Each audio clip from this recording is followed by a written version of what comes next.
Disney Scary Storybook Collection. Donald Duck and the Witch Next Door. "Uncle Donald, look!" called Huey Duck. "Someone built a house on the vacant lot next door," cried Dewey Duck. "I think we're going to have a new neighbor," said Louie Duck. Donald peeked over the fence. "By golly, you're right," he said. "But the house wasn't there yesterday. There was nothing on the lot last night. And what a funny-looking house. If I didn't know better, I'd say it was made out of gingerbread." Dewey tasted a corner of the new house. "It is made of gingerbread," he said. "A gingerbread house," cried Louie. "Only witches live in gingerbread houses. I read that in one of my storybooks." "Witches?" Donald Duck said with a laugh. "There are no such thing as witches." At that moment, the door of the gingerbread house popped open. A lady with purple hair and big green eyes looked out. "Who doesn't believe in the witches?" the lady cried. "I don't," said Donald. "You will," she said. "My name is Madam Mim, and I built this house by magic." "How?" asked Donald. "Easy. I'm a witch." She proved it by raising her hands and casting a spell. Poof! Donald turned into a watermelon. Huey's, Dewey's, and Louie's eyes are wide open. They cried out, "We believe in witches. We believe we do. Please change that watermelon back to Uncle Donald." Madam Mim gave a sly look. "I want some cobwebs for my new house. We witches like cobwebs. They make a place cozy, you know.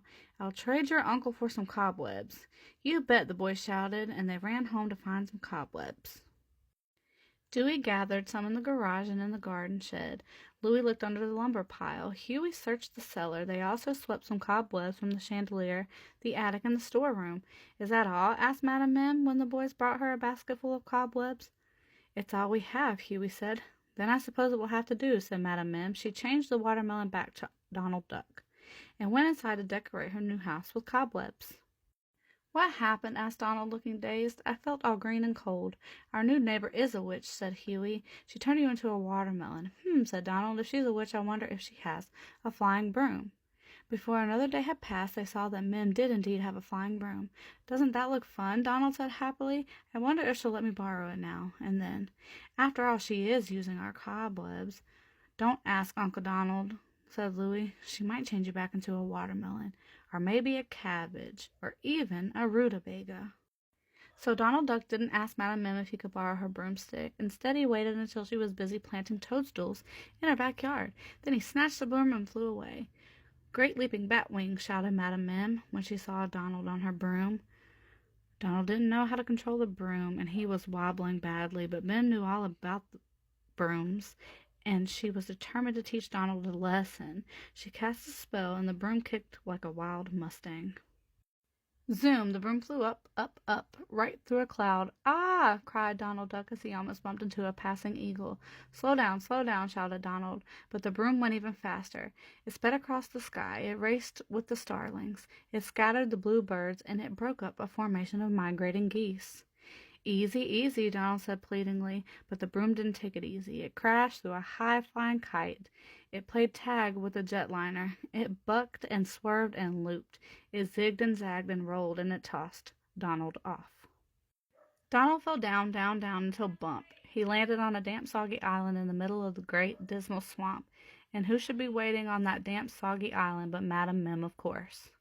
The broom fell to the ground and leaned against Madam Mim. "My poor broom," she said. "It's so tired it can hardly stand up. I'll teach you a lesson, you thieving duck." And she changed Donald Duck into a frog. "There," she said, "for all I care, you can stay here in the swamp forever." Then she got on her broom and flew home. Donald didn't stay in the swamp forever. Madam Mim had forgotten that frogs can hop and swim. Donald hopped and swam and hopped until he was safe on dry ground.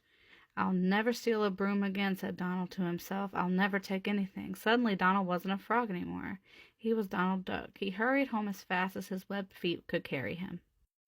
"Drat," said Madam Mim when she saw Donald walking by. "He's back. Well, if he's going to live here, I'm not. But before I go, I'll give him back his cobwebs with some interest." So Madam Mim called her friends together. They came from far and near and brought hundreds and hundreds of cobwebs and even a few spiders.